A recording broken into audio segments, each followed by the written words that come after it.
basis of this data set, we have designed certain graphs on matplotlib library. तो उसके लिए हमने library import की थी, that is import matplotlib.pyplot as plt. Seaborn library आज हम पढ़ेंगे. Seaborn library is advance library to the matplotlib. इसके अंदर जो ग्राफ्स होते हैं वो थोड़े आपको अट्रैक्टिव नजर आते हैं. Syntax wise seaborn is very easy to implement, right. तो हमने हेल्थ केयर का एक डेटा सेट हमने रीड कर लिया था यहाँ से. That is your data set जिसके अंदर आपके पास टोटल 19 रोज थी और 7 कॉलम्स थे. तो डीएफ डॉट शेप देख लेते हैं इस बार इसका. ओके, ये दोबारा से रन करने पड़ेंगे सारे सेल. तो 20 रोज है इसके अंदर टोटल और 10 कॉलम्स हैं आपके पास डेटा के अंदर. ठीक है. तो that is your data set. तो हमने एनालिसिस करना स्टार्ट किया था. तो हमने देखा था 3 कैटेगरी में हम एनालिसिस कर सकते हैं. यूनिवेरिएंट, बाइवेरिएंट एंड मल्टीवेरिएंट. यूनिवेरिएंट का मतलब क्या है कि आप सिंगल कॉलम को पकड़ के आप एनालिसिस करते हो. बाइवेरिएंट का मतलब है कि आप एक से ज़्यादा कॉलम यानी 2 कॉलम को पकड़ के आप एनालिसिस करते हो अपना. और मल्टीवेरिएंट का मतलब अगर आपके पास 2 से ज़्यादा कॉलम है तो आप उसके ऊपर कैसे एनालिसिस परफॉर्म करते हो. ठीक है. तो हमने पहला पढ़ा था जो plot, that was line plot. Line plot is your bivariate analysis जिसके अंदर हम एक कैटेगरी कॉलम और न्यूमेरिकल कॉलम या फिर न्यूमेरिकल एंड न्यूमेरिकल कॉलम के ऊपर उसको क्या करते हैं, प्लॉट ड्रॉ करते हैं. ठीक है. तो फॉर एग्जांपल हमने डेटा लिया था सेल्स का डेटा और ईयर वाइज कि आपके एक अपना एक स्टोर है. ठीक है. आपको 5 सालों को अपना 4 सालों का रिपोर्ट को एनालिसिस करना है कि सेल कंपनी की आपके स्टोर की इंक्रीज हुई है, डिक्रीज हुई है, ईयर वाइज कैसा उसका रिस्पॉन्स रहा है. तो उसके ऊपर हमने लाइन ग्राफ ड्रॉ किया था using the function as plot. इसके अंदर हमने एक्स एक्सिस पे आपके ईयर्स को पास किया था, वाई एक्सिस पे हमने सेल को पास किया था and we have drawn this graph. ठीक है. तो इस ग्राफ से आप एनालिसिस कर सकते हो कि 21 से लेकर 22 तक की सेल इंक्रीज हो गई थी. उसके बाद सडनली आपकी जो सेल है वो डिक्रीज हो गई. उसके बाद सडनली एक स्पाइक आया और आपके सेल दोनों increase. By using this type of graphs you can explain और analyse your data in effective way. ठीक है. इसके बाद हमने अपने ग्राफ की जो कुछ एट्रीब्यूट्स को, तो उसके अंदर आप कौन से एट्रीब्यूट यूज कर सकते हो. Like if you want to change the colour of your graph तो you can add here colour. तो आप यहाँ पे कलर ऐड कर सकते हो. तो उससे क्या होगा, आपकी उससे कलर चेंज हो जाएगा. ठीक है. तो आपका कलर एक एट्रीब्यूट था. अगर आप लाइन का स्टाइल चेंज करना तो you can change your style, line style. Line की अगर विड्थ बढ़ाना चाहते हो तो लाइन विड्थ करके एक एट्रीब्यूट होता है जिसके अंदर आप जो वैल्यू दोगे उसके अकॉर्डिंग आपकी लाइन की जो विड्थ है वो इंक्रीज या डिक्रीज हो जाएगी. फॉर एग्जाम्पल मैं यहाँ पे अगर इसको 5 देता हूँ and you will run this code तो यू विल सी कि आपकी जो विड्थ है लाइन की वो काफ़ी ज़्यादा बढ़ गई है, इंक्रीज हो गई है. तो यहाँ पे आप इसकी लाइन की विड्थ में इंक्रीज या डिक्रीज कर सकते हैं अकॉर्डिंग टू योर चॉइसेस. ठीक है. मार्कर हमने एक एट्रीब्यूट देखा था कि जो आपके डेटा पॉइंट्स हैं ये जो सर्कल वाले हैं this all are the marker. ठीक है. इनको हम क्या बोलते हैं, मार्कर बोलते हैं. तो आप यहाँ पे मार्कर अपने हिसाब से सेलेक्ट कर सकते हो. अगर यहाँ पे आप और सर्कल शेप की जगह यहाँ पे प्लस देना चाहते हो तो आप यहाँ पे ये वाला मार्कर भी यूज़ कर सकते हो. ठीक है. तो आपके मार्कर चेंज हो जाएंगे यहाँ पे. तो डिफरेंट तरह के कैटेगरीज के मार्कर हैं. आप इसको स्क्रॉल डाउन कर सकते हो अगर देखना कि कितने तरह के मार्कर आप यूज़ कर सकते हैं यहाँ पे. तो पांडास के मैटप्लॉटलिब लाइब्रेरी के अंदर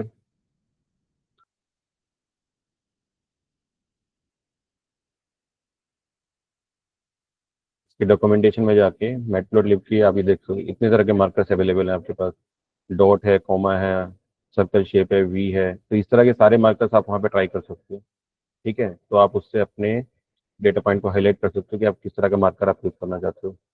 ठीक है. If you want to change your colour of your marker, अब अगर अपने मार्कर का कलर चेंज करना है आपको तो you can change by using the attribute MEC that is a marker colour.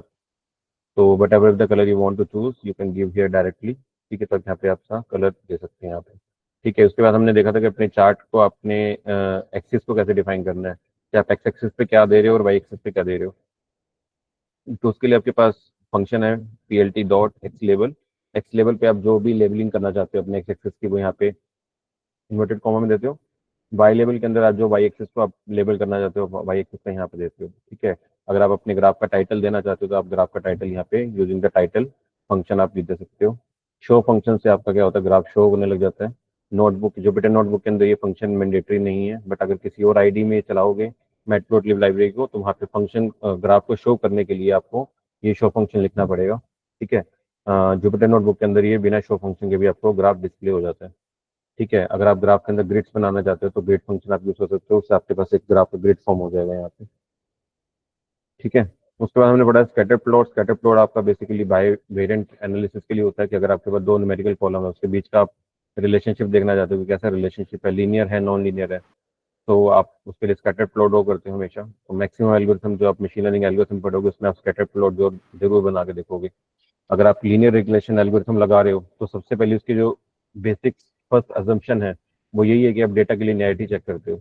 अगर आपके पास डेटा लीनियर नहीं है तो आप कभी भी उसके ऊपर स्कैटर प्लॉट ड्रॉ करके लीनियर, अगर उसका रिलेशनशिप लीनियर नहीं आ रहा तो उसके ऊपर आप कभी भी लीनियर रिग्रेशन एल्गोरिथम नहीं लगाओगे, तो उसके लिए आप दूसरे एल्गोरिथम यूज करोगे। तो सबसे पहले आपको डेटा का नेचर जानने के लिए you have to be plot the graph between your numerical columns. ठीक है, तो उससे आपको एक आइडिया मिलता है कि आपका जो ग्राफ है वो स्कैटर्ड है या लीनियर है, नॉन लीनियर है। तो उसके लिए हम स्कैटर प्लॉट यूज करते हैं। Scatter plot is always work with the two numerical columns.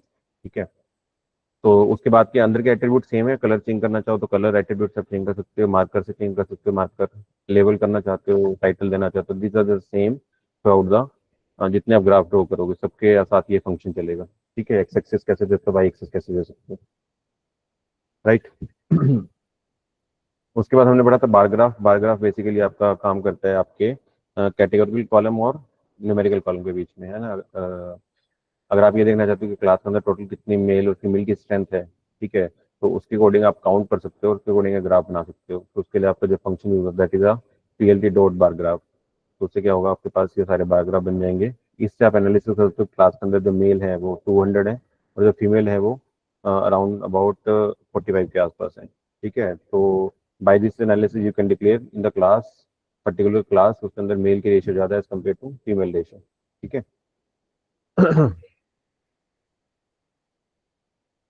इसके बाद हमने बार ग्राफ को अपने डेटा सेट के ऊपर लगा के देखा था कि अपने एनालिसिस किया था डायग्नोज वाले पे। डायग्नोज वाले में अपने हार्ट डिसीज वाले पेशेंट हैं। तो हमने क्या किया था, डायग्नोज वाले कॉलम के ऊपर सबसे पहले आपने इसकी वैल्यू काउंट निकाल ली थी कि कितने पेशेंट ऐसे हैं जो हाइपरटेंशन वाले, कितने हेल्दी हैं और कितने डायबिटिक हैं। तो उसके लिए हमने वैल्यू काउंट फंक्शन लगाया था इसके ऊपर। तो वैल्यू काउंट फंक्शन ने क्या दिया, वैल्यू निकाल के दी हर एक डिसीज के कॉरस्पॉन्डिंग। 8 हेल्दी हैं, 5 हाइपरटेंशन है, 4 डायबिटिक है और 3 हार्ट डिसीज वाली प्रिडिक्शन है। तो अब इन्हीं वैल्यूज को हमने जब अपने बार ग्राफ पे ड्रॉ किया तो ग्राफ आपका इस तरह से नजर आया।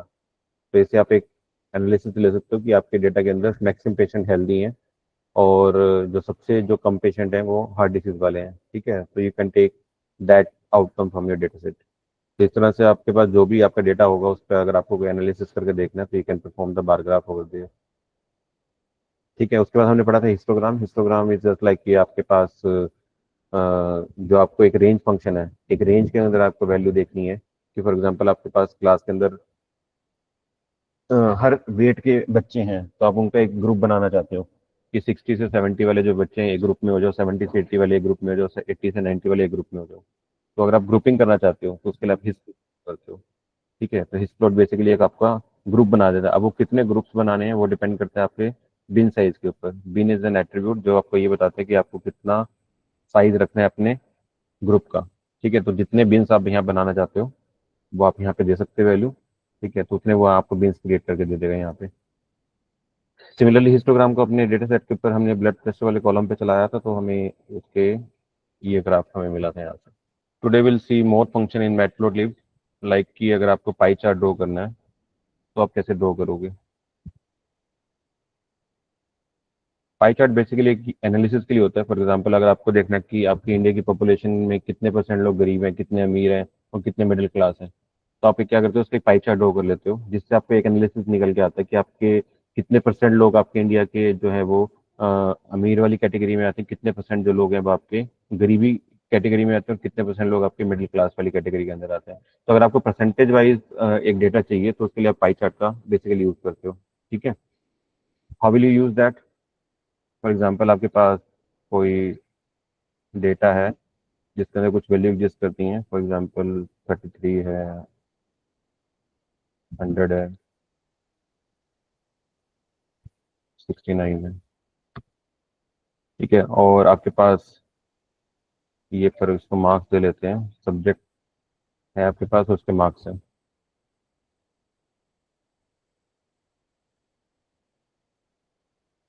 सब्जेक्ट आपके पास हैं फॉर एग्जांपल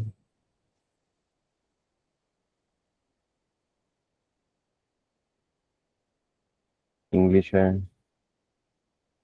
हिंदी है,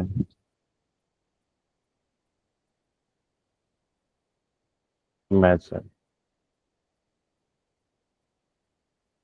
ठीक है, अगर आपको इसका एनालिसिस करना है यूजिंग द पाई चार्ट, तो आप क्या लिखते हो? P L T dot pi is your function name, जिसके अंदर आप क्या पास करते हो? ठीक है, अपने मार्क्स पास करते हो, दिस कोड। तो आपको एक पाई चार्ट बना के दे देगा यहाँ पे। ठीक है, अभी ये पाई चार्ट ब्लैंक है, आपको ये नहीं पता लग रहा है कि जो ये आपका ऑरेंज कलर है वो किसको रिप्रेजेंट कर रहा है, ब्लू किसको रिप्रेजेंट कर रहा है, और ग्रीन किसको रिप्रेजेंट कर रहा है।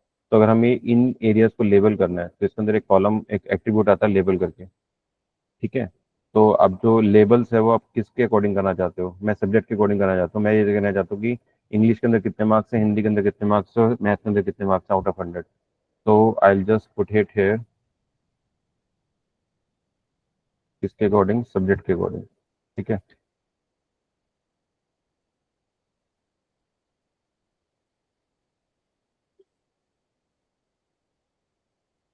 फिर स्पेलिंग गलत है कि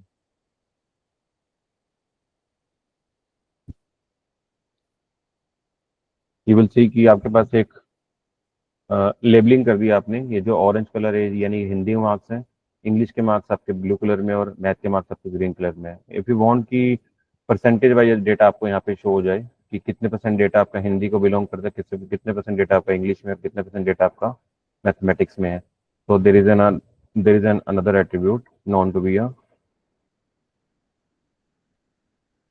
auto P auto PCT. The attribute name is auto PCT. PCT stand for percentage. ठीक है, तो वो ऑटोमेटिकली आपका डिटेक्ट कर लेगा। इसके अंदर आप जो वैल्यू देते हो, दैट इज योर 0.0।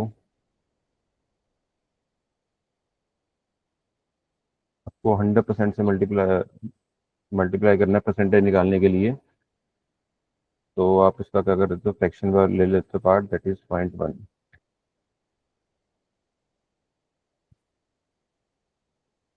तो व्हेन यू विल सी कि आपके पास परसेंटेज वाइज डेटा यहाँ पे रिप्रेजेंट होगा कि 49% जो मार्क्स हैं वो हिंदी में है, 16% मार्क्स आपके इंग्लिश में है, और 34% मार्क्स आपके मैथमेटिक्स के अंदर है। ठीक है, तो this is how you can distribute your data in with the help of a pie chart. ठीक है, so this is a pie chart. Next आपके पास कंसेप्ट आता है एनोटेशन का। ये जो कंसेप्ट है बेसिकली वो स्कैटर स्कैटर प्लॉट के लिए है। ठीक है, फॉर एग्जांपल आपने ऊपर एक स्कैटर प्लॉट बनाया था यहाँ पे, अ, ये वाला। इसकी हम मार्किंग 0 कर लेते हैं। ठीक है, तो अब ये जो आपको पॉइंट्स नजर आ रहे हैं, ये जो मार्कर नजर आ रहे हैं, अब ये नहीं पता लग रहा कि अगर मैं इस पर्टिकुलर पॉइंट की बात करूं तो ये किस पेशेंट को बिलोंग करता है। ठीक है, ये वाला पॉइंट जो है वो किस पर्टिकुलर पेशेंट का पॉइंट है, कि जिसकी ये हमें ये तो पता लग रहा है कि जिसकी एज आपके पास, फॉर एग्जांपल इसको पकड़ता हूँ मैं, जिसकी एज 35 है तो उसका कोलेस्ट्रॉल लेवल 180 के अराउंड है। लेकिन ये किस पेशेंट का रिकॉर्ड है, तो हम ये रिकॉर्ड यहाँ पे आइडेंटिफाई नहीं कर पा रहे हैं।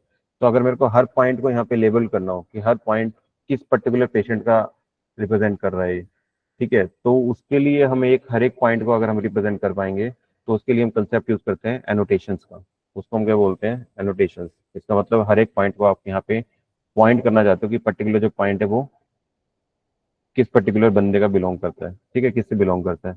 तो देखो हम इसके ऊपर, इसके लिए जो हम बेसिकली फंक्शन यूज करेंगे ना, पहले एक डमी डेटा सेट देख लेते हैं हम। मैं एक लिस्ट बना लेता हूँ। ठीक है, फॉर एग्जांपल दीपक, एक एम्प्लॉय का डेटा है हमारे पास, जिसके अंदर आपके पास एम्प्लॉय एक है जिसका नाम दीपक है, राहुल है। ठीक है, मैं अभी दो ही पॉइंट ले रहा हूँ यहाँ पे जस्ट टू शो कि आपको ये वर्क कैसे करता है। ठीक है, इन दो बंदों का एक्सपीरियंस है आपके पास, कॉलम है एक्सपीरियंस का। इसका एक्सपीरियंस है 20 ईयर्स का, इसका एक्सपीरियंस है 40 ईयर्स का, फॉर एग्जाम्पल। तो इसके अकॉर्डिंग अगर हम सैलरी का देखें ग्राफ, इनकी जो सैलरी है वो है 20,000, और अगली की सैलरी है 40,000। ठीक है, तो if we want to plot a graph between, scatter plot अगर मैं बनाता हूँ, और स्कैटर प्लॉट के अंदर हम दे रहे हैं एक्स एक्सिस पे हम दे रहे हैं एक्सपीरियंस को, और वाई एक्सिस पे दे रहे हैं हम सैलरी को। तो विल सी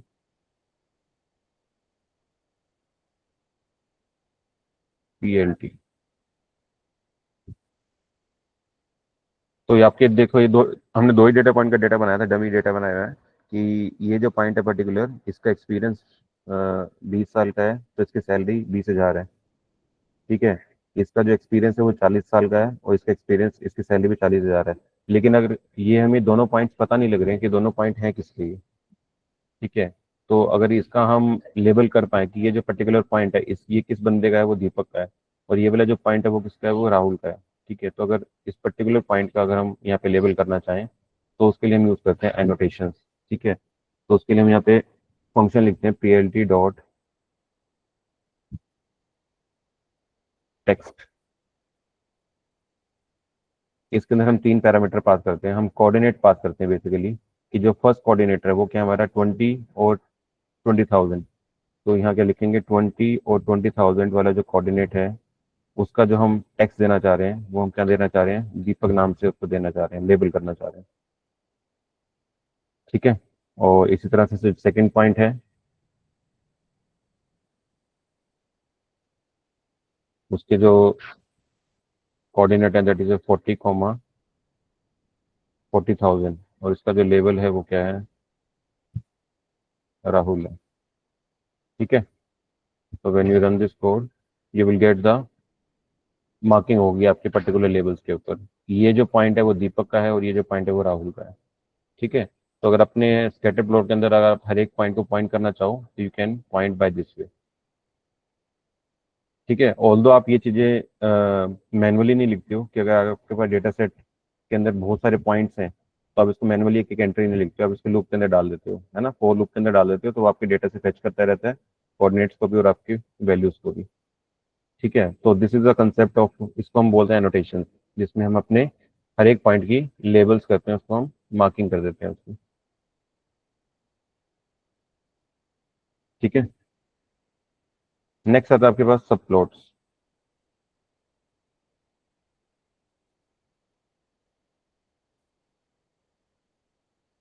सब प्लॉट बेसिकली अभी तक हम जो पढ़ रहे हैं वहाँ पे हमें एक सिंगल प्लॉट ग्राफ हमें यहाँ पे दिख रहा है।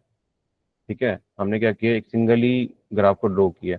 वट अबाउट कि अगर मैं इसी एरिया के अंदर एक से ज़्यादा ग्राफ ड्रॉ कर सकूं, अगर मेरे को दो कॉलम या चार कॉलम को एक साथ एनालिसिस करना है ऑन अ सिंगल एरिया, तो उसके लिए मुझे मल्टीपल ग्राफ ड्रॉ करने पड़ेंगे। ठीक है, तो उसके लिए हम यूज़ करते हैं सब प्लॉट फंक्शन। ठीक है, अब सब प्लॉट से हम कितने भी ग्राफ अगर बनाना चाहें अपने एक पर्टिकुलर एरिया के अंदर, वो हम बना सकते हैं। इसका देखो कैसे करेंगे हम, इसके लिए हमारे पास एक फंक्शन होता है PLT डॉट सब प्लॉट। ठीक है, सब प्लॉट के अंदर हम, प्लॉट्स होता है, सब प्लॉट्स के अंदर हम क्या देते हैं, हम कोऑर्डिनेट देते हैं, हम कितना, कितने ग्राफ ड्रॉ करना चाहते हैं। फॉर एग्जांपल अगर मैं यहाँ पे देता हूँ 1,2, 1,2 का मतलब बेसिकली मैट्रिक्स बना देता है आपके ना, सब plot is like a matrix structure, कि अगर आपके पास एक मैट्रिक्स है जिसके कोऑर्डिनेट है 1,2, तो इसको कैसे रीड करते हो कि इसके अंदर एक रो है और दो कॉलम है। इसका मतलब क्या होगा कि आपके पास एक यहाँ पे साइड में ग्राफ और बन जाएगा, जिसके अंदर ये सिंगल रो होगी, जिसके दो कॉलम होंगे, एक कॉलम में ये ग्राफ होगा, एक कॉलम के अंदर दूसरा ग्राफ होगा।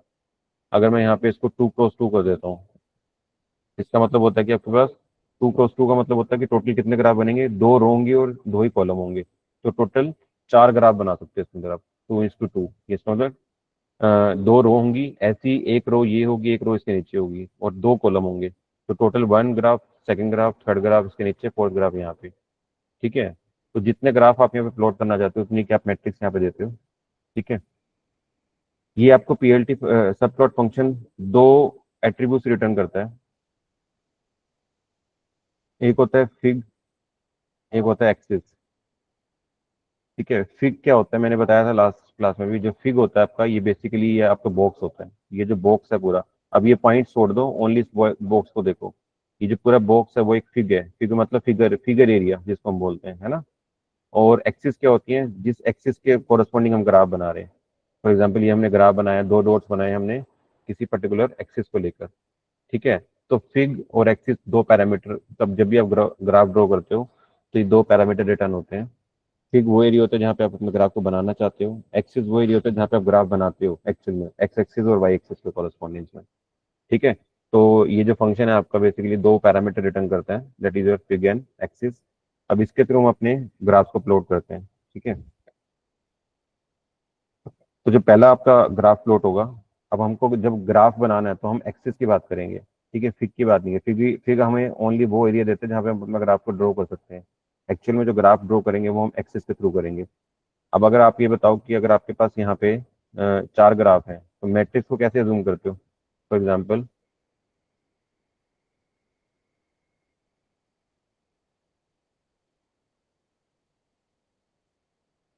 मैट्रिक्स कैसे बनेगी? Two cross two matrix. इसका क्या मतलब है? ये एक मैट्रिक्स है, टू क्रॉस टू। इसका मतलब क्या है? जीरो और वन, दो रो हैं आपकी और दो ही कॉलम है ना? तो ये जो पोजीशन होगी इसको क्या रीड करते हो आप? That is your zero zero. ये जीरो और ये जीरो, ये वाली पोजीशन कौन सी होगी? Zero one. ये कौन सी पोजीशन होगी? One zero. और ये कौन सी पोजीशन होगी? One one. ठीक है, इसका मतलब हमने हमने जो अपना ग्रिड बनाया है, जो ग्राफिंग एरिया आपका, इसके अंदर हम चार ग्राफ बनाने बोले हैं। एक ये ग्राफ बनेगा, एक ये बनेगा, एक ये बनेगा और एक ये बनेगा। इसकी जो पोजीशन होगी वो क्या होगी? वो जीरो जीरो होगी। इसकी जो पोजीशन होगी वो होगी जीरो वन। इसकी जो पोजीशन होगी वो होगी वन जीरो। और इसकी जो पोजीशन होगी वो वन वन। बस हमें पोजीशन वाइज हमें बताना है कि किस पोजीशन पे आप कौन सा ग्राफ बनाना चाहते हो। फॉर एग्जाम्पल, यहाँ पे आपने स्कैटर ग्राफ बना लिया। ठीक है, यहाँ आपने लाइन ग्राफ बना लिया। ठीक है, यहाँ आपने हिस्टोग्राम बना लिए और यहाँ आपने बार चार्ट बना लिए। तो ये आपके पास ऑप्शन है कि आप चारों लोकेशन में अलग अलग ग्राफ ड्रॉ कर सकते हो। ठीक है, तो that is why it is not to be the sub plot. तो और ये करना कैसे है? अब आपको क्या करना है, ये चारों लोकेशन की पोजीशन डिफाइन करनी है कि आप फर्स्ट जीरो जीरो लोकेशन पे क्या बनाना चाहते हो, वन वन जीरो वन पे क्या बनाना चाहते हो, वन जीरो पे क्या बनाना चाहते हो और वन वन पे क्या बनाना चाहते हो। ठीक है, तो बस हम यहाँ पे कर रहे हैं। अब एक्सिस वाइज हम क्या करेंगे, अपना डेटा फिल करना स्टार्ट करेंगे। तो I take axis parameter ax. इसकी कौन सी पोजीशन पे? जीरो कॉमा जीरो पोजिशन पे। ठीक है, इसके ऊपर आप क्या बनाना चाहते हो? फॉर एग्जाम्पल, इसके ऊपर आप एक बार चार्ट ड्रॉ करना चाहते हो, तो you will dot bar. Bar chart किसके किसके ऊपर ड्रॉ करना चाहते हो? बार चार्ट के लिए मैंने बताया था कि आपके पास क्या होना चाहिए। फॉर एग्जाम्पल, आपके पास जो डेटा सेट है, ये आपका डेटा सेट है।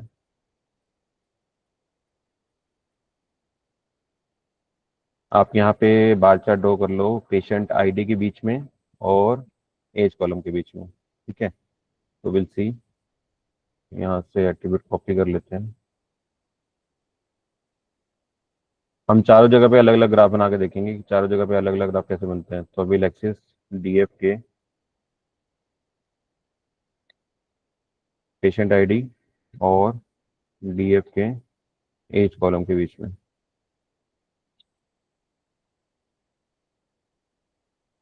ठीक है, और इसका हम कलर दे देते हैं, colour is equal to blue, या जो भी आप कलर रखना चाहो। ठीक है, सिमिलरली आप इस पर्टिकुलर ग्राफ के लेबल्स भी डिसाइड कर सकते हैं यहाँ पे कि एक्स लेवल और वाई लेवल्स क्या रहेंगे आपके पास। ठीक है, वो आप उसी तरीके से करते हो, एक्स लेवल वाई लेवल। हम जस्ट मैं यहाँ पे टाइटल बताता हूँ कि टाइटल कैसे देना है आपको। ठीक है, सिमिलरली आप कैसे टाइटल के लिए किसका टाइटल देना चाहते हो? जीरो कॉमा जीरो वाले ग्राफ का। इसके लिए आप क्या फंक्शन यूज करते थे? Dot title. और टाइटल की में क्या देना है आपने यहाँ पे? ठीक है, हम निकाल रहे हैं एज ऑफ पेशेंट का रिकॉर्ड बना रहे हैं।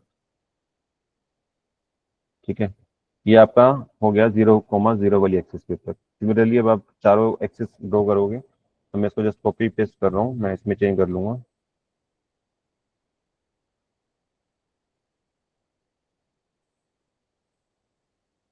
अगली लोकेशन कौन सी थी आपकी? हमने अब तक क्या किया है, ये जीरो जीरो वाला बनाया, अब हम बनाएंगे जीरो वन वाला। यहाँ पे एक्सिस चेंज करेंगे, आपके पास जीरो कोमा क्या रहेगी? वन रहेगी। इसी तरह जीरो कोमा वन का आपको टाइटल देना है। अगला क्या था? One zero. तो ये वन जीरो और वन जीरो का टाइटल।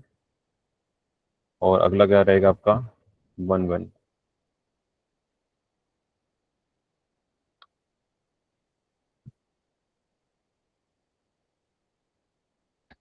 अच्छा ये डॉट आ गया, यहाँ पे कॉमा आएगा। चलो चलो।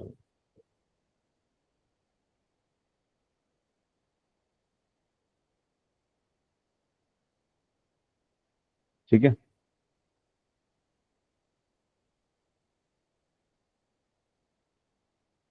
देखो यहाँ पे 4 ग्राफ बन के आ गए आपके। ठीक है। इसके साथ हम BMI स्कोर ले लेते हैं इसका, पेशेंट का। BMI is in, yes. और थर्ड वाले के अंदर हम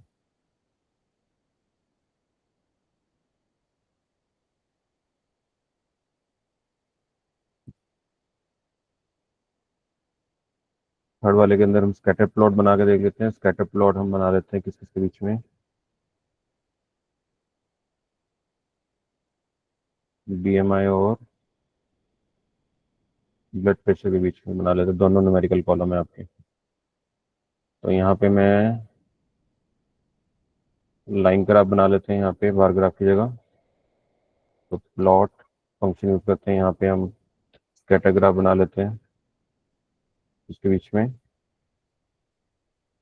BMI और ब्लड प्रेशर के बीच में। मेक श्योर की कॉलम नेम वही रखना जो आपने यहाँ पे यूज किया है। ठीक है। तो ब्लड प्रेशर,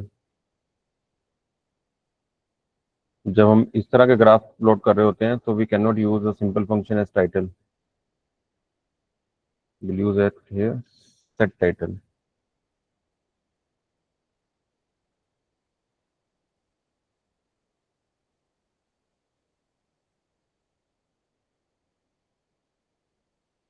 यस। ठीक है। तो जब हम इस तरह से ग्राफ प्लॉट करते हैं using this two variables fig and axis parameter, तो उसके जो आपके टाइटल्स इस तरह से, अब लेवल देखोगे ना यहाँ पे, लेवल वाला भी सेट लेवल के नाम से चलेगा। अगर मैं यहाँ पे इसकी लेबलिंग करूँ एक्स एक्सिस और वाई एक्सिस की, तो वहाँ पे हम कैसे करते थे, लास्ट वाले ग्राफ में हमने जब लेबल्स लगाए थे तो हमने यहाँ पे सिंपल लिखा था PLT डॉट एक्स लेबल। और यहाँ पे देखोगे यहाँ पे। ठीक है।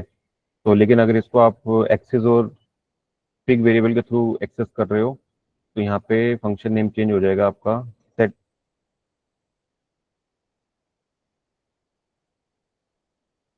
ठीक है। सिमिलरली यहाँ पे वाई के लिए आप वाई लेबल कर दोगे।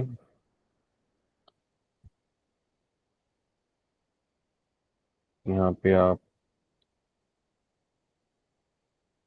Patient ID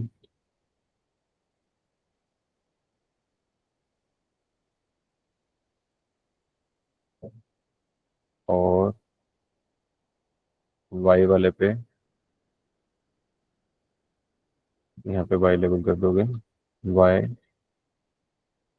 versus H. ठीक है। When you run this code,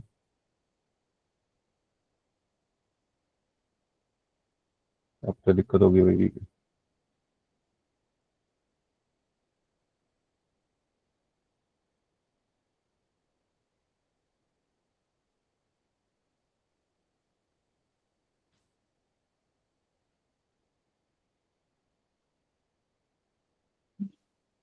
यहाँ पे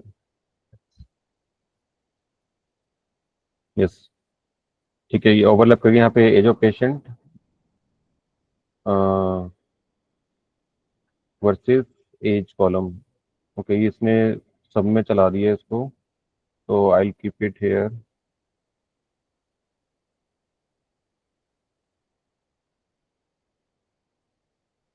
कंट्रोल V, कंट्रोल V। ठीक है। तो आपने इसके सबके लेबल सेट कर दिए हैं यहाँ पे। जस्ट इसका यहाँ पे आप चेंज कर दोगे, पेशेंट आईडी वर्सेस BMI है ये। और यहाँ पे आपका क्या है, BMI वर्सेस ब्लड प्रेशर।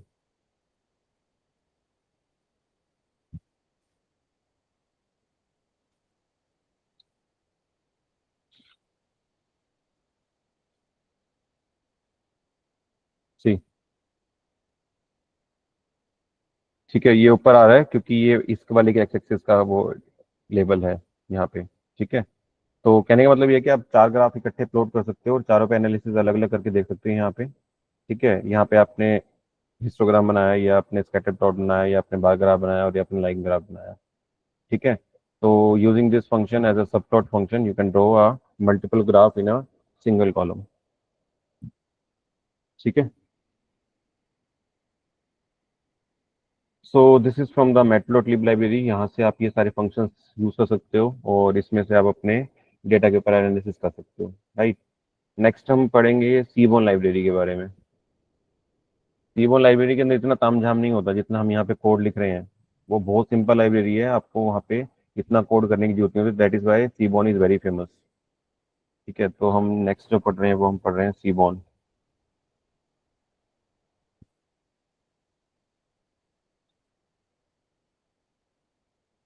ठीक है, तो फर्स्ट प्लॉट इसके अंदर आता है, that is a count plot. Count plot basically use होता है आपके पास अगर आपको नंबर ऑफ एंट्रीज काउंट करनी है और उसके भी काउंटिंग के बेस पे अपने ग्राफ को प्लॉट करना है। तो उसके लिए आप कौन सा प्लॉट यूज करते हो? As a count plot use करते हो। ठीक है, देखो इसका फंक्शन, इसको कैसे लिखोगे आप? ये सेम डेटा सेट हम यूज कर रहे हैं। पहले मैं डेटा सेट यहाँ पे आपको दिखा देता हूँ। ये हमारा डेटा सेट है। ठीक है, इसके ऊपर हम पहला फंक्ना लगाएंगे function, that is a count plot function.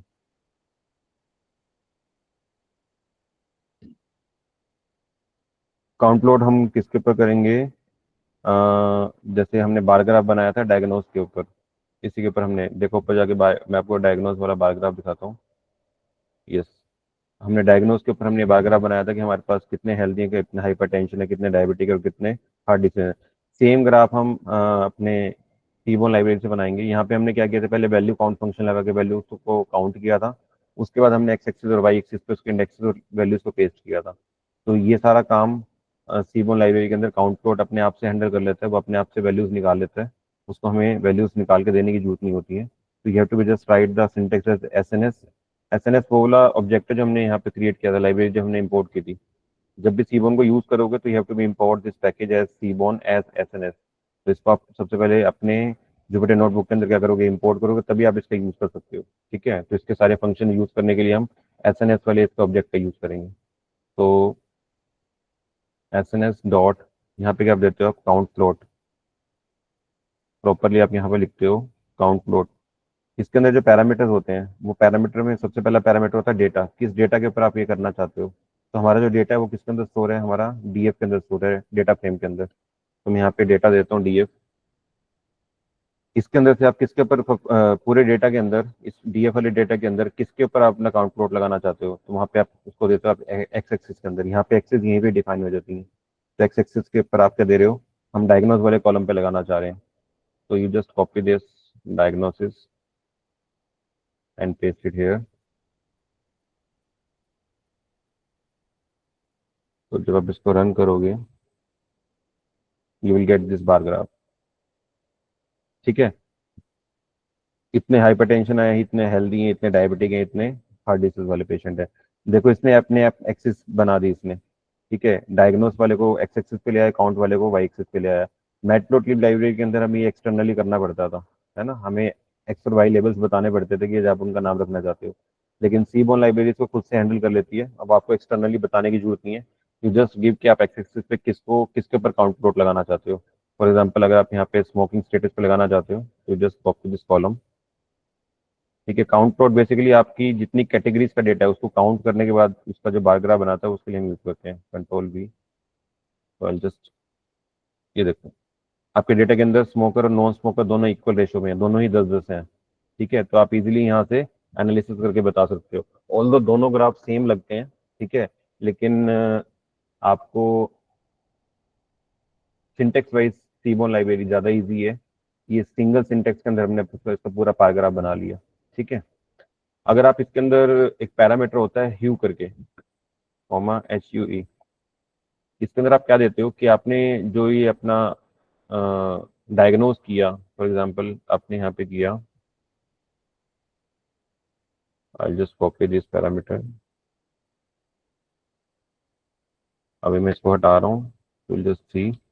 कि इतने अंदर आपके पास हाइपरटेंशन है, इतने हेल्दी लोग हैं, इतने डायबिटिक और इतने हार्ट डिसीज वाले।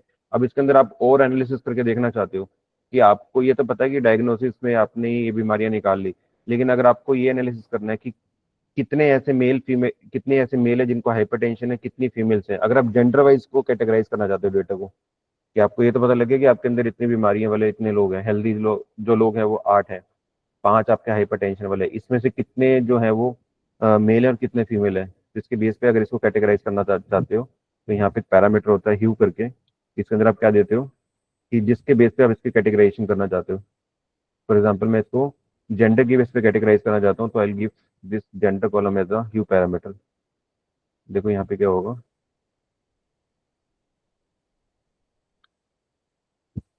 तो मैंने रन दिस कोड, देखो अब उसने 2 बार ग्राफ्स बना दिए, उसमें ये बता दिया कि कितने मेल और कितने फीमेल है। अब हाइपरटेंशन है तो अभी भी उतने लोगों को, लेकिन उसमें से जो 4 लोग हैं वो मेल हैं और एक सिंगल फीमेल है ओनली। हेल्दी लोगों में से जो 5 है वो हेल्दी हैं, जो फीमेल हैं, और जो 3 जो है वो मेल है जो हेल्दी हैं। ठीक है, डायबिटिक मेल्स को ज़्यादा है, फीमेल्स को ज़्यादा है, फीमेल को यहाँ पे ज़्यादा है diabetic as compare to male. Heart disease वाले पेशेंट आपके मेल ज़्यादा है एज कम्पेयर टू फीमेल। तो इस तरह का आप एक एनालिसिस कर सकते हो जेंडर वाइज। ठीक है, तो उसके लिए आप एक पैरामीटर यूज करते हो ह्यू, ह्यू करके आप जिसके बेस पे आप अपने प्लॉट को कैटेगराइज करना चाहते हो तो वो कैटेगरी आप यहाँ पे देते हो। ठीक है, तो एक आपको एक नया एनालिसिस मिलता है ह्यू पैरामीटर से सीबोन लाइब्रेरी के अंदर। ये आपको ह्यू पैरामीटर आपको उसमें नहीं दिखेगा, मैटप्लोट्लिब में नहीं दिखेगा। ठीक है, तो दिस इज वन ग्राफ जिसमें आप बार ग्राफ ड्रॉ कर सकते हो S N S library. Second graph हम पढ़ते हैं बॉक्स प्लॉट ग्राफ। ये इंपॉर्टेंट ग्राफ है, जब आप आउटलायर्स निकालने जाओगे डेटा के अंदर से तब आपको ये हेल्पफुल होगा। ठीक है, बॉक्स प्लॉट के अंदर आप क्या लिखते हो, बॉक्स प्लॉट आपको बेसिकली जो ग्राफ होता है वो इस तरह से दिखता है।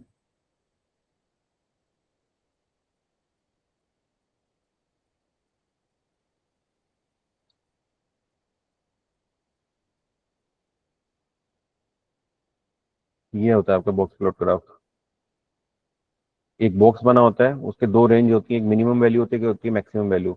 इस मिनिमम और मैक्सिमम रेंज से अगर कोई पॉइंट आपका डेटा सेट के अंदर ऐसे पॉइंट है जो इस बाउंड्री से बाहर है, तो वो आउटलायर्स बनते हैं आपके। तो अगर आपको ये देखना है आपके डेटा सेट के अंदर से कौन कौन से आउटलायर्स हैं, तो उसके लिए हम बॉक्स प्लॉट यूज करते हैं। तो इसको ड्रॉ करके हम इजिली फाइंड आउट कर सकते हैं कि हमारे डेटा के अंदर आउटलेट ज़्यादा है या फिर कम है। ये प्लॉट समझने के लिए ये स्टैटिस्टिक्स का पार्ट है कि आप स्टैट्स के थ्रू ये प्लॉट्स बनाते हो।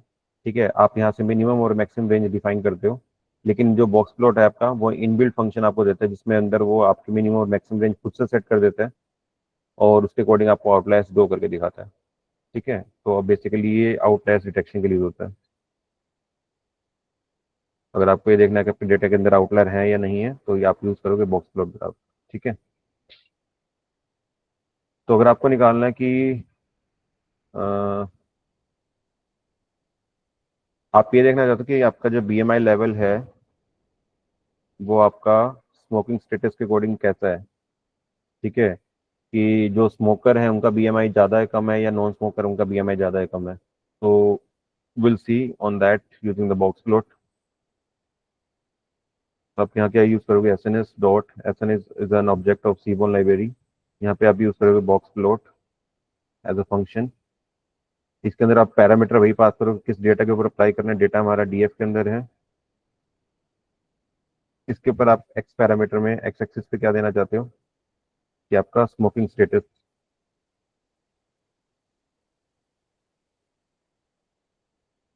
इसके बेस पे आपको बीएमआई लेवल बताएगा कि उसके अंदर से आउटलायर है या नहीं है।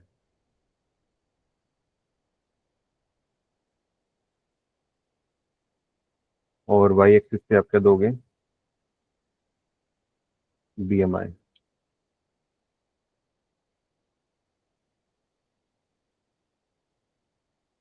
यू विल सी कि आपको उसने दोनों कैटेगरी के अंदर आपका बॉक्स प्लॉट बना के दे दिया कि स्मोकर वाली कैटेगरी और नॉन स्मोकर वाली कैटेगरी के अंदर कोई भी आउटलायर यहाँ पे नहीं है। ठीक है, अगर आप देखो ये इसने जो बॉक्स प्लॉट बनाया है वो आपके डेटा के अकॉर्डिंग बनाया है।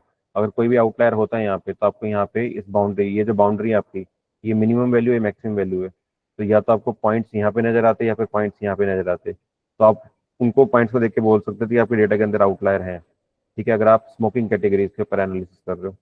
ठीक है, अगर आप ओनली डायरेक्टली बीएमआई इसके ऊपर लगा रहे हो तब आप यहाँ पे डायरेक्टली बीएमआई दे सकते हो। ठीक है, तो you will get the box plot graph using the box plot function is Seaborn library। तो बेसिकली आउटलायर डिटेक्शन के लिए यूज होता है ये। ठीक है, तो ये भी आप मैक्सिमम टाइम यूज करो अपने डेटा के साथ जब आप इसको यूज करना चाहोगे।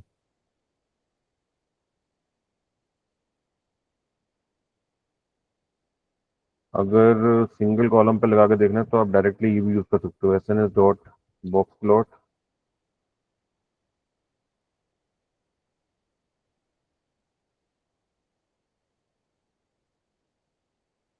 फॉर एग्जाम्पल ब्लड प्रेशर में चेक करना है कि इसके अंदर कोई आउटलायर है या नहीं है।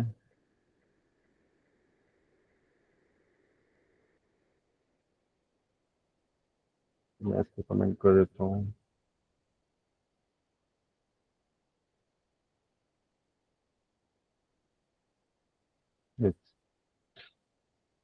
डेटा सेट के सिंगल कॉलम के ऊपर भी आप यहाँ पे बॉक्स प्लॉट ड्रॉ कर सकते हो कि आपको अगर देखना है ब्लड प्रेशर वाले के अंदर कोई ऐसी एंट्री है जो आउटलायर है, तो कोई भी ऐसी एंट्री नहीं है यहाँ पे जहाँ पे इसमें कोई आउटलायर हो आपके डेटा के अंदर, सारे इक्वली डिस्ट्रीब्यूशन पे हैं।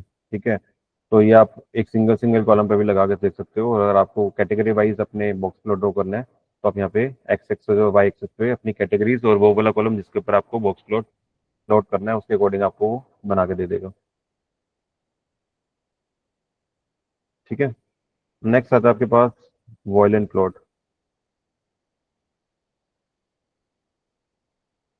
वॉयलेंट प्लॉट बेसिकली आपको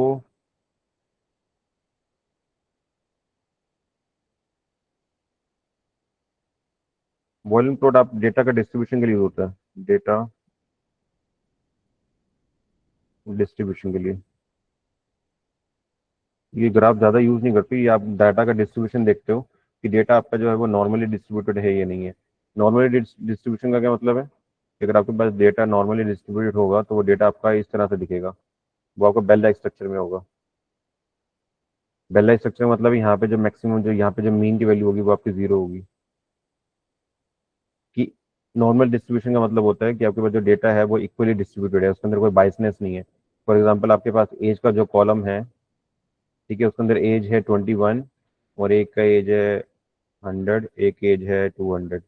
ये डेटा है आपका। तो अगर आप इसके ऊपर इसका डिस्ट्रीब्यूशन लगाओगे तो इसका डिस्ट्रीब्यूशन कभी नॉर्मली डिस्ट्रीब्यूटेड नहीं होगा, क्योंकि दो एंट्री जो है वो एक्सीड कर रही हैं आपके नॉर्मल डेटा से। तो अगर आप इसका ग्राफ बनाओगे तो इसका ग्राफ आपका हमेशा स्क्यूड बनेगा, वो एक तरह से झुका हुआ ग्राफ होगा आपका। ठीक है, नॉर्मल डिस्ट्रीब्यूशन का जो ग्राफ होता है आपका वो इस तरह से बेल स्ट्रक्चर होता है जिसके अंदर जो मीन वैल्यू होती है वो जीरो पे होती है। इसका मतलब वो सारे जो डेटा पॉइंट है वो आपके सेंटर में है, यहीं पे ही आपके आसपास सारे का डेटा पॉइंट है। तो अगर आपके पास एज है 21 और यहाँ पे एज है 10 और यहाँ पे 20, तो अगर आप इन पैरामीटर को पकड़ो तो ये आपका नॉर्मली डिस्ट्रीब्यूटेड है। ठीक है, तो जस्ट आपके डेटा का डिस्ट्रीब्यूशन को समझने के लिए विल यूज द बॉयलेंट प्लॉट्स। ठीक है, देखो उसके लिए आप क्या यूज करते हैं, SNS dot violent plot is a function.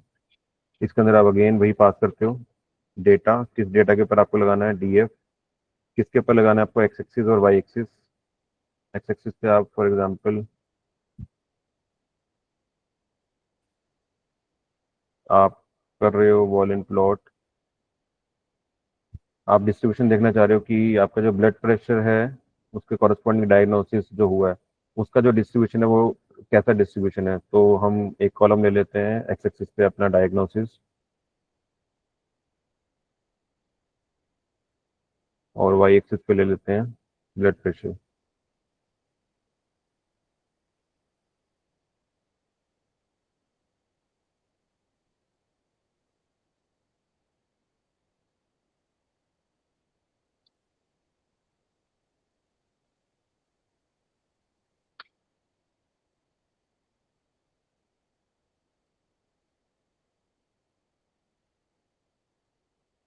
Yes,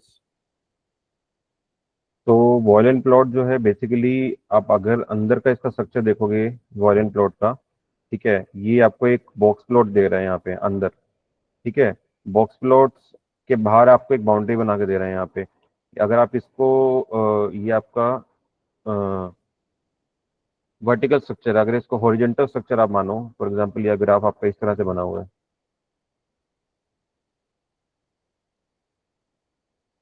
ये ग्राफ अभी आपका इस तरह से दिख रहा है, लीफ लाइक स्ट्रक्चर दिख रहा है, और इसके अंदर एक छोटा सा बॉक्स प्लॉट बना हुआ है। ये बॉक्स प्लॉट पहले तो आपको वही बता रहा है कि आपकी जो आउटलायर्स वाली इंफॉर्मेशन है वो दे रहा है यहाँ से। उसके बाद वो क्या कर रहा है कि इस बॉक्स प्लॉट के ऊपर आपका एक डिस्ट्रीब्यूशन बना के दे रहा है। ये डिस्ट्रीब्यूशन अलग है, ये डिस्ट्रीब्यूशन अलग है। ये डिस्ट्रीब्यूशन है आपका डायग्नोस वाले का, ये डिस्ट्रीब्यूशन है आपका ब्लड प्रेशर वाले का। तो अगर मैं इसको रोटेट कर दूं ग्राफ को, तो ये ग्राफ इस तरह से दिखेगा आपका, ये इस तरह से दिखेगा। इसके बीच में आपका बॉक्स प्लॉट बना हुआ है ये, और ये ग्राफ ऐसे नजर आ रहा है। ठीक है, ये आपकी मिनिमम वैल्यू है, आपकी मैक्सिमम वैल्यू है। तो ये जो ऊपर वाला जो पोर्शन है, ये आपका बेसिकली डिस्ट्रीब्यूशन कर्व है। हमने अभी समझा था कि डिस्ट्रीब्यूशन कर्व आपका ऐसे होगा तो ये नॉर्मली डिस्ट्रीब्यूटेड है। तो अगर ये वाला कर्व आप देखो, तो ये वाला कर्व इसी तरह से बना हुआ है कि ये ऑलमोस्ट नॉर्मली डिस्ट्रीब्यूटेड है। सिमिलरली आपका इसका अपोजिट एंगल ये वाला है, ये भी नॉर्मली डिस्ट्रीब्यूटेड है। तो इस ग्राफ को थोड़ा सा इस तरह से समझने की ट्राई करो कि ये जो बेसिकली ये वाला जो एरिया दिख रहा है, वो डिस्ट्रीब्यूशन बता रहा है कि ये जो आपका एरिया है, ये आपकी जो व्हाइट वाला पॉइंट है, ये आपका मीन वैल्यू है। बॉक्स प्लॉट की ये मीन वैल्यू है। अगर ये मीन वैल्यू बिल्कुल आपके सेंटर में आ रही है, आपके इसके पीक के, तो इसका मतलब ये डेटा आपका नॉर्मली डिस्ट्रीब्यूटेड है। इस वाले ग्राफ को, इस वाले, इसको चेक करोगे, इसको चेक करोगे, ठीक है। अगर आप कॉलम पकड़ते हो, आपके डायग्नोसिस के अंदर आपके पास चार कैटेगरी थी, हाइपर, हेल्दी, डायबिटिक और हार्ट डिसीज। आपने चारों को इकट्ठे एनालाइज किया तो आपने ये देखा कि जो आपका हेल्दी वाला डेटा है, वो थोड़ा सा स्प्रेड, उसका फैला हुआ डेटा है। ये आपकी जो डेटा का फैलाव है इसके अंदर ज़्यादा है एज कम्पेयर टू ये थोड़ा डेंस ग्राफ है आपका डायबिटिक वाला, है ना। ये थोड़ा सा, ये इतना जो एरिया है वो थोड़ा डेंस है एज कम्पेयर टू ये वाला एरिया। ये थोड़ा फैला हुआ एरिया ज़्यादा है, इसके अंदर जो डेटा डेटा का डिस्ट्रीब्यूशन है वो फैला हुआ है। ठीक है, इस वाले को देखोगे तो ये डेटा आपको थोड़ा सा स्क्यूड दिख रहा है, ये राइट स्क्यूड जा रहा है डेटा आपका, मीन ऊपर की तरफ जा रहा है यहाँ पे।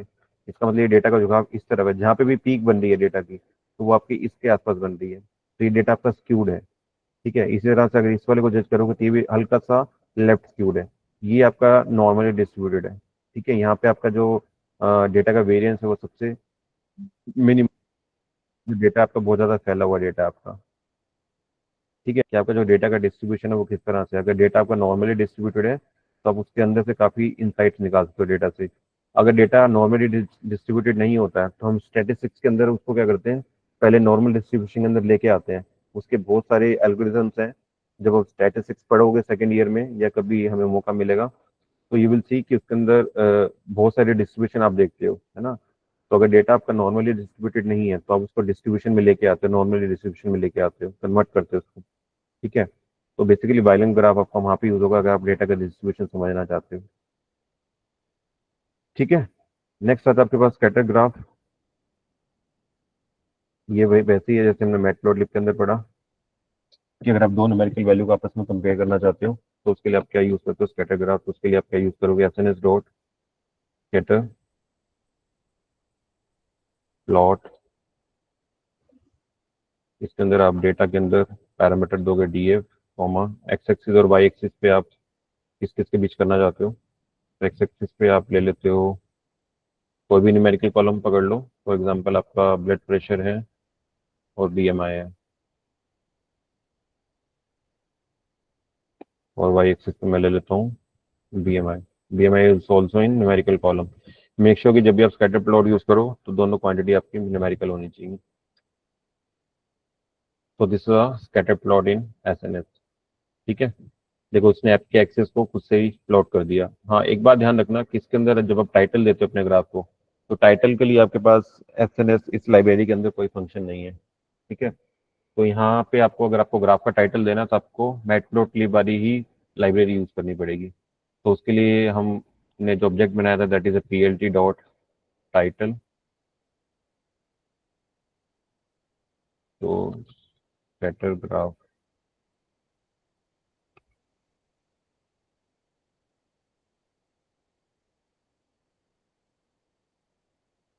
ठीक है।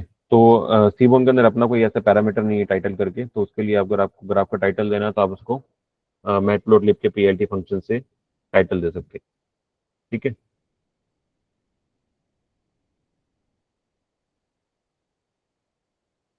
नेक्स्ट नेक्स्ट आता है आपके पास पेयर प्लॉट।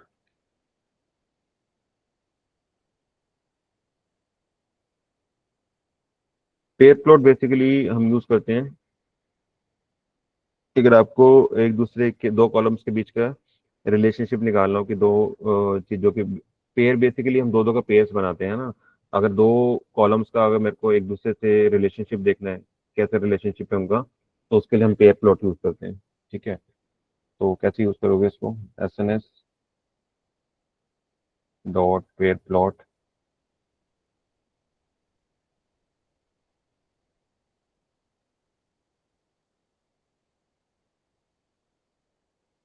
देखो इसने क्या किया बेसिकली, हर एक कॉलम को पेयर प्लॉट, सबसे पहले तो ये न्यूमेरिकल कॉलम पे वर्क करता है, ये ध्यान रखना। Numerical columns only. वो क्या करेगा आपके, मैंने क्या किया, पेयर प्लॉट को DF दे दिया, डेटा सेट दे दिया अपना पूरा का पूरा। अब वो क्या करेगा, पूरे डेटा सेट के अंदर जितने भी न्यूमेरिकल कॉलम्स होंगे, जितने भी आपके डेटा सेट के अंदर न्यूमेरिकल कॉलम होंगे, हर एक न्यूमेरिकल कॉलम का दूसरे न्यूमेरिकल कॉलम से एनालिसिस करके देगा आपको। ठीक है, तो इसमें से सबसे पहले वो न्यूमेरिकल कॉलम निकाल लेगा सारे के सारे अपने आप से, और हर एक कॉलम को दूसरे कॉलम के अगेंस्ट उसका ग्राफ प्लॉट करके देगा। यहाँ पे देखो, यहाँ पे उसने कितने ग्राफ प्लॉट करके दिए। ठीक है, तो उसने यहाँ पे देखो ये वाला एज जो कॉलम है, अच्छा जो खुद का ये जो आपको सारे डायगोनल के अंदर यहाँ पे क्या दिख रहे होंगे, सारे के सारे हिस्टोग्राम दिख रहे होंगे यहाँ पे, है ना। तो सारे डायगोनल जो है वो हिस्टोग्राम इसलिए हैं क्योंकि हर एक कॉलम जो डायगोनली एनालिसिस होगा वो खुद का खुद के साथ होगा। फॉर एग्जांपल इसको ऐसे समझो कि आपके पास तीन न्यूमेरिकल कॉलम थे, दो थे, फॉर एग्जांपल एज था और आपके पास ब्लड प्रेशर था, ब्लड प्रेशर। ठीक है, तो ये कॉलम आपके अगेंस्ट टू एज एक मैट्रिक्स बना देगा आपका, जिसके अंदर एज होगा यहाँ पे और ब्लड प्रेशर होगा। तो एक एनालिसिस आप करते हो एज वर्सेस एज, यहाँ पे जो ग्राफ बनेगा वो आपका बनेगा एज वर्सेस एज। ये एज वर्सेस एज है। ये वाला जो ग्राफ बनेगा वो आपका एक्स एक्सिस पे एज होगा आपका, और वाई एक्सिस पे आपके पास ब्लड प्रेशर होगा, BP होगा। यहाँ पे जो ग्राफ बनेगा वो BP वर्सेस एज बनेगा, तो यहाँ पे ब्लड प्रेशर एक्स एक्सिस पे होगा और वाई एक्सिस पे एज होगा। और यहाँ जो ग्राफ बनेगा वो आपका एक्स एक्सिस पे BP होगा और वाई एक्सिस पे भी क्या होगा, BP होगा। तो जब आप खुद का एनालिसिस खुद के साथ कर रहे हो, फॉर एग्जांपल यहाँ पे भी एक्स एक्सिस में एज है और यहाँ पे भी वाई एक्सिस में एज है, तो जब आप खुद का खुद के साथ कॉलम का वो करते हो आप, तो मैंने बताया था कि इसमें आप हिस्टोग्राम बनाते हो। हिस्टोग्राम के लिए आपको ओनली सिंगल कॉलम चाहिए होता है। Histogram is always perform on the single column. तो इसलिए यहाँ पे ये आपके मैट्रिक्स के ये डायगोनल एलिमेंट हैं दोनों। तो अब ग्राफ, पूरे ग्राफ के अंदर जो भी डायगोनल बनेंगे वो सारे हिस्टोग्राम होंगे, क्योंकि आप एक दूसरे के साथ खुद का एनालिसिस कर रहे हो। और जब खुद का खुद के साथ एनालिसिस करते हो तो हमेशा हिस्टोग्राम बनाते हो, क्योंकि वो सिंगल यूनिवेरिएंट एनालिसिस कहलाता है। अगर आप एक का दूसरे के साथ करोगे और दोनों ही न्यूमेरिकल क्वांटिटी हैं, तो उसके लिए हम क्या बनाते थे, स्कैटर्ड प्लॉट बनाते थे। स्कैटर्ड प्लॉट के अंदर मैंने बताया था कि दोनों कॉलम आपके न्यूमेरिकल होने चाहिए। तो एज वर्सेस जब BP बनाओगे तो यहाँ पे स्कैटर्ड स्कैटर ग्राफ बनेगा। सिमिलरली यहाँ पे अगर आप BP वर्सेस एज बनाओगे तब भी इसका स्कैटर प्लॉट बनेगा। लेकिन BP वर्सेस BP बनाओगे, यानी blood pressure versus blood pressure बनाओगे, तो यहाँ इसका हिस्टोग्राम बनेगा। तो इस तरह से आपका पेयर प्लॉट काम करता है। वो क्या करता है, आपके डेटा के सारे न्यूमेरिकल कॉलम्स का फेच करके उसकी एक मैट्रिक्स बना लेता है, जितने कॉलम्स होते हैं उतने ही कॉलम आपको, उतने ही आपको ग्राफ बना के देते हैं यहाँ पे। ठीक है, तो आपके कितने कॉलम्स है टोटल, 1 2 3 4 5, यानी कि 5 बाय 5, यानी कि 25 ग्राफ्स बने होंगे टोटल। देखो एक रो के अंदर पांच, 1 2 3 4 5, ऐसी 5 रोज बनी है। ठीक है, और जो डायगोनल है वो सारे के सारे क्या हैं आपके हिस्टोग्राम्स है। तो अगर आप सारे न्यूमेरिकल कॉलम का एक साथ एनालिसिस करना चाहते हो तो आप यहाँ पे पेयर प्लॉट यूज कर सकते हो। ठीक है, क्लियर है। ये भी आपको बहुत यूजफुल रहेगा जब अपने डेटा को एनालिसिस करोगे, तो आपके डेटा के अंदर जितने भी न्यूमेरिकल कॉलम होंगे आप उनको एक साथ देख के उनका एनालिसिस कर सकते हो। ठीक है,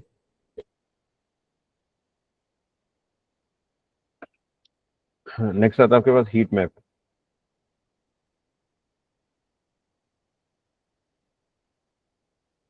ये बेसिकली आपको कॉरिलेशन निकालने के लिए यूज होता है, कि अगर आपके पास, हमने कल भी पढ़ा था शायद से लास्ट क्लास में,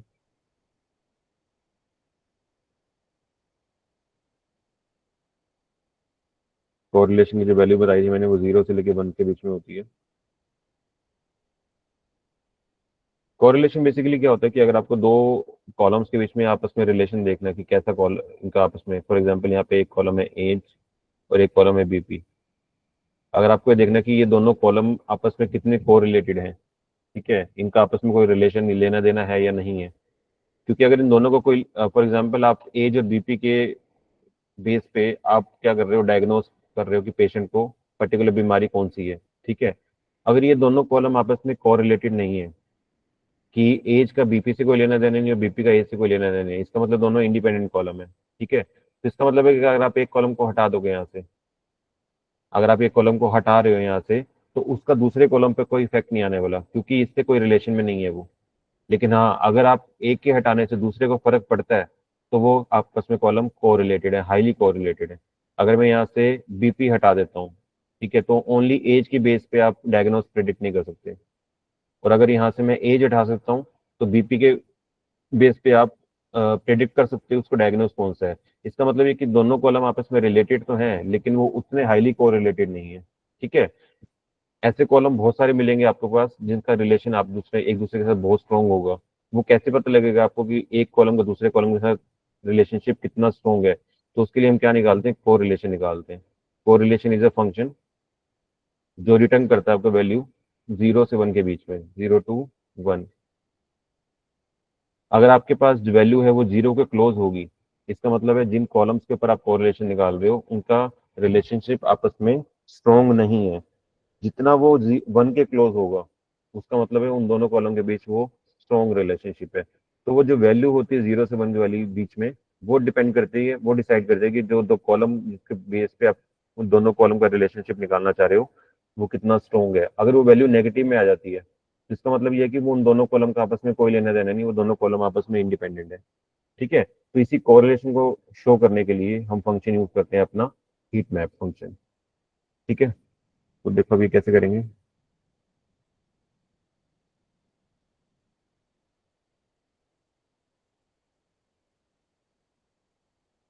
अगर आपके पास,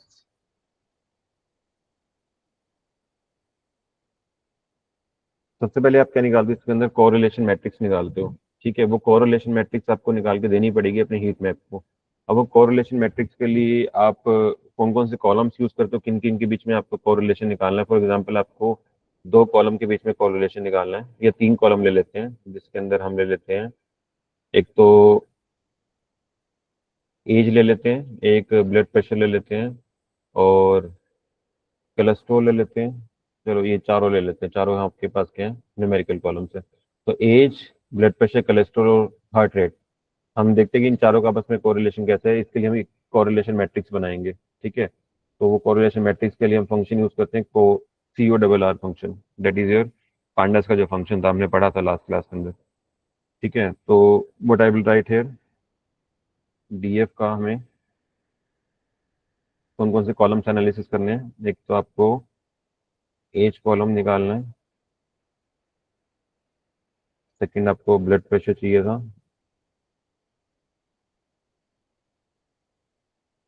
थर्ड के ऊपर आपको, थर्ड कॉलम कौन सा था, कोलेस्ट्रॉल, और फोर्थ इज हार्ट रेट।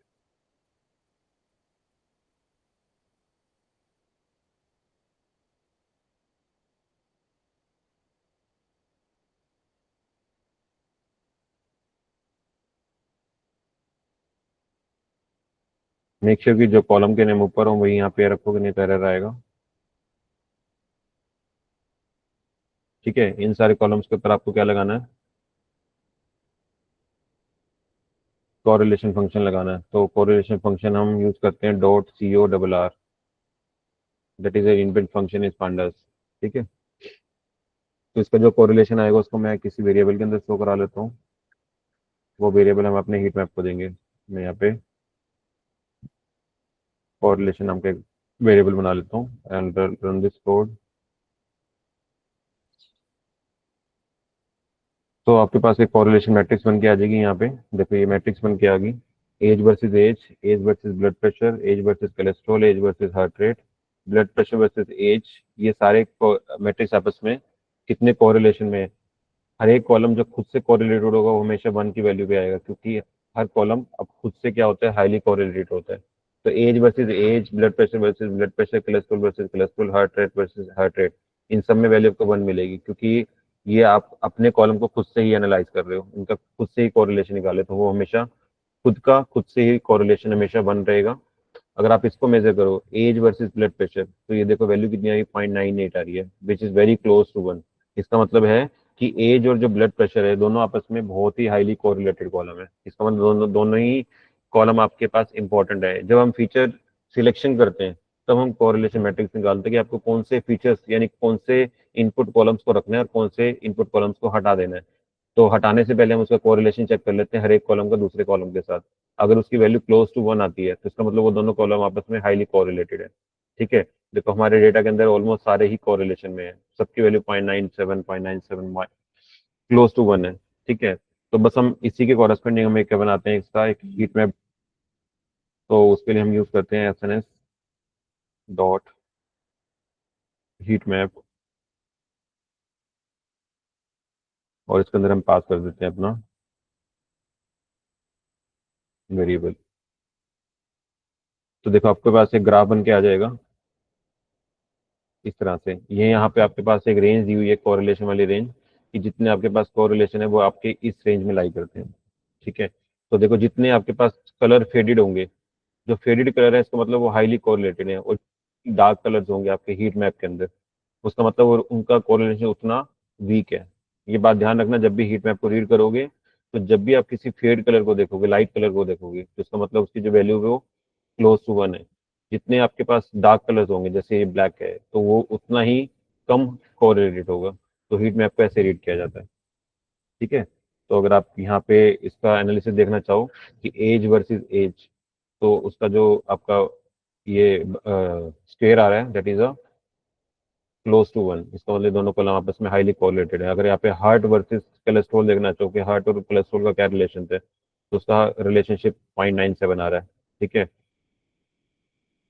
तो इस तरह से अपने हीट मैप को आप रीड करके किसी भी कॉलम्स के बीच में रिलेशनशिप देख सकते हैं कि उनका रिलेशनशिप स्ट्रॉन्ग है या रिलेशनशिप वीक है। तो ये हीट मैप का भी आप बहुत जगह पे यूज करते हो वहाँ पे। ठीक है, तो विल सी कि जब हम अपना EDA वाला पार्ट करेंगे तो उसमें हम देखेंगे हीट मैप कैसे ड्रा करके कैसे एनालिसिस परफॉर्म कर सकते हैं। ठीक है, नेक्स्ट आता है आपके पास बार प्लॉट।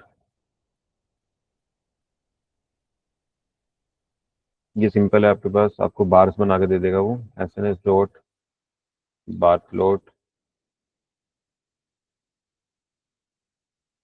इसके अंदर आप पास करते हो data is equal to DF, किस किस के बीच में आप बनाना चाहते हो। Bars you can form on the basis of diagnose पे आप एक्स एक्सिस दिखा दो और वाई एक्सिस पे आप कोलेस्ट्रॉल दिखा दो। तो एक्स एक्सिस पे आप डायग्नोस डायग्नोस, तो यहीं से कॉपी कर लेता हूँ।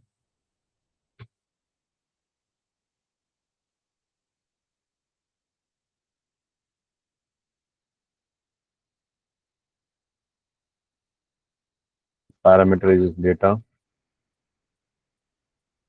Is equal to DF comma x axis पे आप और वाई एक्सिस पे कोलेस्ट्रॉल। तो आई जस्ट कॉपी।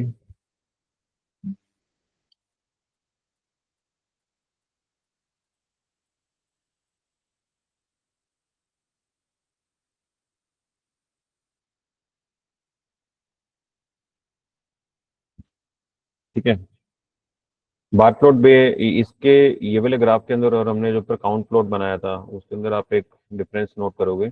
ऑल्दो ये भी बार ग्राफ है और वो भी एक बार ग्राफ है। ठीक है, लेकिन इसके अंदर आप ये लाइन देख रहे होंगे, ये ब्लैक डॉट्स आ रहे हैं यहाँ पे। ये ब्लैक डॉट्स बेसिकली बताते हैं आपके अंदर, इसके अंदर एडिशनल इन्फॉर्मेशन ये छुपी होती है कि आपकी जो इस पर्टिकुलर बीमारी है उसकी मीन वैल्यू कितनी है। ठीक है, तो यहाँ बेसिकली आपको ये मीन मीडियन का स्कोर बताता है कि आपका जो मीन है आपका डेटा का इसके अंदर वो कहाँ पे लाई करता है। ठीक है, बाकी ये सेम वैसे ही है जैसे आपने ऊपर अपने बार प्लॉट बनाया था, काउंट प्लॉट बनाया था। जस्ट ओनली एडिशनल इन्फॉर्मेशन के लिए कि आपके पास जो डेटा की मीन वैल्यू है वो कहाँ पे लाई करती है, ये आपको डॉट वहाँ पे, ये आपको जो लाइन है ब्लैक लाइन वो सिर्फ वो बताती है आपको। ठीक है, तो आप इसका यूज करो या काउंट प्लॉट का यूज करो, it's only up to you. ये जब हम स्टैट्स पढ़ेंगे तो उसमें हम इसको अच्छे से देख पाएंगे कि ये जो आपके ब्लैक लाइन आ रही है इसका एक्चुअल मीनिंग क्या है आपका। ठीक है, तो स्टेटिस्टिकली इसको समझाना आसान है, बट अभी यहाँ पे थोड़ा सा इसको ऐसे देख लो कि हाँ जस्ट ओनली ये भी बार फॉर्म कर रहे हैं, ऊपर वाला भी आपका काउंट प्लॉट भी आपका बार प्लॉट कर रहा था वहाँ पे। ठीक है, so this is all about the seaborn library की syntax, syntax wise it is very easy to implement. ठीक है, as compare to the matplotlib, graph बड़े सुंदर नजर आते हैं इसमें as compare to the matplotlib. बस एक यही खासियत है आपकी सीमोन लाइब्रेरी की। जनरली जितने भी आप बड़े बड़े प्रोजेक्ट्स देखोगे उसमें सीमोन लाइब्रेरी ही यूज होती है as compare to matplotlib. Yes, matplotlib भी आपको जरूर चलानी आनी चाहिए, क्योंकि कुछ ऐसे फंक्शन है जो आप सीमोन के अंदर एग्जीक्यूट नहीं कर सकते हो। ठीक है, तो उसके लिए आपको मैटप्लोट्लिब लाइब्रेरी का यूज करना पड़ेगा। ठीक है, so this is all about the data visualization including your matplotlib and the Simone